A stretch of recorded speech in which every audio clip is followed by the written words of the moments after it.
Peoples party पर। और इससे कबल हमने देखा कि सिंध असेंबली के इजलास में शदीद हंगामा आराई हुई। पाकिस्तान तहरीक इंसाफ और पाकिस्तान पीपल्स पार्टी के अरकान ने एक दूसरे को धक्के दिए और दस्तों गिरेबां भी हुए। हमारे साथ मौजूद हैं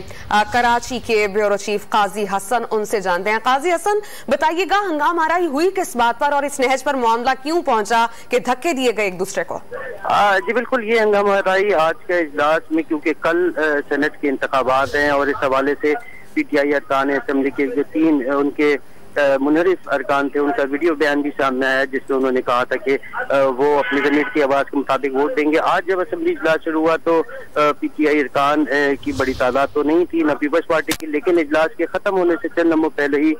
पीपल्स पार्टी ने जो पीटीआई के मुनहरिफ अरकान है उनके साथ जब असेंबली हॉल में दाखिल हुए तो उसके साथ ही पीटीआई के अरकान भी अंदर दाखिल हुए असेंबली में। उससे पहले स्पीकर ने तमाम सेशन खत्म कर दिया था और तमाम सहाफियों को गैलरी से भी हटा दिया गया था। इसी दौरान पीपल्स पार्टी ने इल्जाम लगाया कि उन्होंने पीटीआई पे इल्जाम लगाया कि उन्होंने रुकन असेंबली जो मुनहरिफ हैं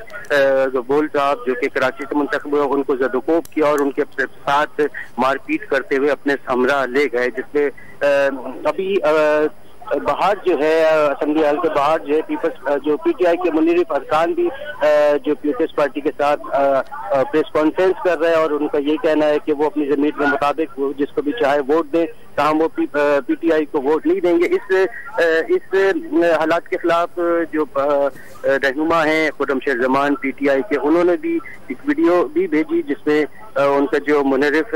जो इसके बारे में कहा जाता है कि उनका अरकान मुनहरिफ हुआ है, वो उसकी भी ऑडियो और वीडियो है जिसमें वो कह रहा है कि मुझे पीपल्स पार्टी ने दबाव डाल के जो वीडियो बयान लिया, लेकिन मैं अपनी पार्टी में दोबारा आया हूँ। तो एक अजीब सूरत हाल हो गई है जहाँ तमाम पीपल्स पार्टी और पीटीआई के अरकान असेंबली एक दूसरे पे वोट बदलने के लिए, वफादारियां तब्दील करने के लिए एक दूसरे पे दबाव डालने के इल्जाम आयद कर रहे हैं और प्रेस कॉन्फ्रेंस का अभी सिलसिला भी जारी है। जी काजी हसन, बताइएगा बीच बचाव हो गया है, अब सूरत हाल क्या है सिंध असेंबली में? हाँ जी बिल्कुल, इससे तमाम झगड़े के बाद जो है अरकान असेंबली बाहर निकलना शुरू हो गए और बाहर आने के बाद वो मीडिया से बात कर रहे हैं। अभी भी जो है वो पीपल्स पार्टी के अरकान के साथ जो पीटीआई के मुनहरिफ अरकान हैं जो वो भी प्रेस कॉन्फ्रेंस भी कर रहे हैं और वो बता रहे हैं वजूहात कि हम किस वजह से पीटीआई को वोट नहीं देंगे। उनका यही कहना है कि उन्होंने कोई काम नहीं किया, इसकी वजह से वो अपनी ज़मीर की आवाज़ पे पीटीआई की बजाय पीपल्स पार्टी को सेनेट के दिन इंतखाबात में उनका वोट देंगे। जी काजी हसन, ऐवान के तकद्दुस को बहरहाल हमें सबसे मुकद्दस और बाला रखना होता है। इस तरह घुत्ता हुए हैं यहाँ पर अरकान, तो क्या कार्रवाई की जाएगी इनके खिलाफ? देखिए, ये तमाम कार्रवाई जो है वो असेंबली इजलास खत्म होने के बाद की गई थी, ताहम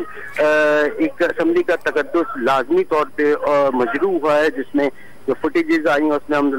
देख सकते हैं कि एक दूसरे को अरकान न सिर्फ मारपीट कर रहे हैं बल्कि गैर पार्लियामानी अल्फाज का भी खुलेआम और भी इस्तेमाल हुआ, जहाँ खवातीन अरकान पार्लियामेंट भी थी, मर्द भी थे, और एक दूसरे को मार पिटाई के जो मनाजिर जो हम एक मुकद्दस ऐवान में, जो कि एक आम आदमी तस्वुर नहीं कर सकता, उस मुकद्दस ऐवान में हमने ये भी देखा कि एक दूसरे को न सिर्फ गैर महज़िब अल्फाज के इस्तेमाल के साथ उन्होंने हाथ माई भी की, जिसका फौरी तौर पे तो स्पीकर ने अभी फौरी तौर पे क्योंकि ये अजलास के बाद का था तो कार्रवाई का तो हिस्सा नहीं है, लेकिन असेंबली हॉल के अंदर इस तरह का वाक़या होना वाकई में जो लम्हा फिक्रिया है जिसमें एक आम आदमी ये सोचने पर मजबूर होता है कि ये असेंबली जहाँ वो अपने मसाइल के हल के लिए अरकान को मुंतखब करके भेजते वो एक खेल एक लड़ाई के मैदान का मंजर आज पेश करता हुआ नजर आ रहा है। काजी हसन, हमने देखा है जैसे कि आपने कहा कि वफादारियां तब्दील करने के इल्जाम लगाए जा रहे हैं। सूरत हाल बहरहाल कुछ देर में वाज़ेह हो जाएगी, लेकिन ये मामला है क्या कि पहले मुनहरिफ हो जाते हैं पाकिस्तान तहरीक इंसाफ के अरकान और फिर जब सिंध असेंबली में आते हैं तो कहते हैं कि भाई हम पीटीआई के लिए ही आए हैं? लेकिन ये एक हमारे एक अलमिया है कि रिवायती सियासत का एक हिस्सा है, जहाँ इलेक्शन के दिन और खास तौर पे सेनेट के इलेक्शन के दिन जहां हम देखते हैं कि अवाम को डराया धमकाया और लालच दे के वोट देने पर मजबूर किया जाता है, लेकिन सेनेट के इलेक्शन के दिन ये देखा जाता है कि अरकान असेंबली को जो जिनको अवाम मुंतखब करते हैं किसी भी पार्टी के प्लेटफॉर्म से, और उनकी फिर वफादारियां तब्दील करने के लिए इल्जामात का सिलसिला शुरू होता है। और ये कोई नई बात नहीं है, इससे पहले भी ऐसा होता रहा था। और इस दफा के इलेक्शन जो कल होने हैं सेनेट के इलेक्शन, इसमें भी सिंध असेंबली के अरकान पीपल्स पार्टी और पीटीआई और ये एक दूसरे पे इल्जाम लगा रहे हैं कि उनके अरकान हमारे साथ हैं, तो दूसरी पार्टी कहती है उनके अरकान हमारे साथ हैं। और आज से ये सिलसिला एक दूसरे के सामने पेश करने का सिलसिला भी जो आज से शुरू हो गया है। प्रेस कॉन्फ्रेंस के जरिए एक दूसरे अरकान को पेश करने के दावे किए जा रहे हैं और उनकी हिमायत हासिल करने के दावे किए भी जा रहे हैं। अच्छा, काजी हसन, सिंध असेंबली के ऑपोजिशन लीडर हलीम आदिल शेख इस वक्त सिंध असेंबली के बाहर मौजूद हैं। हमने कुछ हिस्सा नशर भी किया उसका। बहुत जज्बाती अंदाज में तकरीर कर रहे थे और उन्होंने इस पहलू को भी नजरअंदाज कर दिया कि ये सब कुछ लाइव है और नशर हो रहा है। उन्होंने बहुत से इल्जाम आयद किए हैं पाकिस्तान पीपल्स पार्टी पर। तो क्या उनकी जो अभी मीडिया से बातचीत अभी भी जारी है? जी नहीं, वो उस वक्त तो अभी नहीं हो रही। अभी दूसरी असेंबली हाल के ही पीछे अकब में जहां मेंबरान मौजूद मेंबरान असेंबली जो बराह रास्त असेंबली हाल के अंदर जाते हैं, उस जगह पे प्रेस कॉन्फ्रेंस कर रहे हैं पीपल्स पार्टी के अरकान के साथ। जो पीटीआई के मुनरिफ दो अरकान है वो प्रेस कॉन्फ्रेंस कर रहे हैं। और ये जो आपने अपोजिशन लीडर हलीम आदिल शेख का जो रवैया देखा है, ये एक आम बात पाकिस्तानी सियासत में समझी जाती है, जहां वो अपना गुस्सा और अपने जज्बात काबू नहीं रख पाते और ऐसी हरकत या ऐसे अल्फाज बोल जाते हैं जो कि आम तौर पे गैर पार्लिमानी होते हैं और आम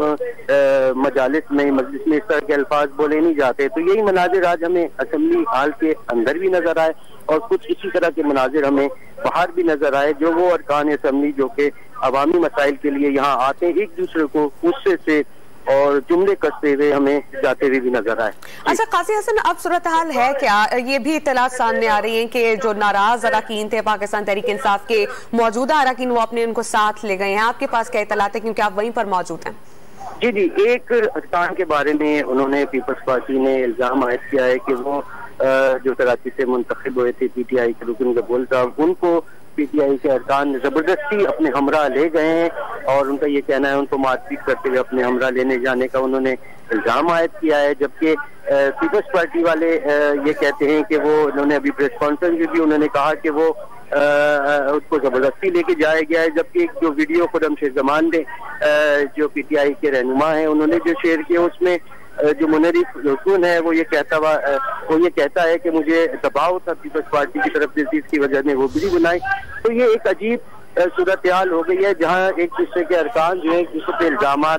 लगा रहे हैं और ये कल के इलेक्शन तक ये सूरत हाल जो है वाज़ेह होगी कि कौन किसको वोट देता और कौन किसको वोट नहीं देता। अच्छा काजी हसन, हलीम आदिल शेख इल्जाम आयद कर रहे हैं वोट खरीदारी के, अगवाकारी के, झूठ के, तशद्दुद के। किस हद तक सदाकत है? देखिए, ये सदाकत साबित करना तो यकीनी तौर पे हमारा आपका काम नहीं है, लेकिन जो मारूजी हालात हैं, जो वाकयात हैं और जो फुटेजेस और जो बयानात सामने नजर आ रहे हैं, उसमें एक बयान उनके मुनरिफ रुकन का जब ये आता है कि वो अपनी ज़मीर के मुताबिक वोट पीटीआई को नहीं देंगे, लेकिन दूसरी वीडियो में जब वो ये कहते हैं कि उनके वो पीपल्स पार्टी के दबाव में, तो इस हालात में ये फैसला करना बड़ा मुश्किल है कि वो आया वाकई में किसी दबाव में ये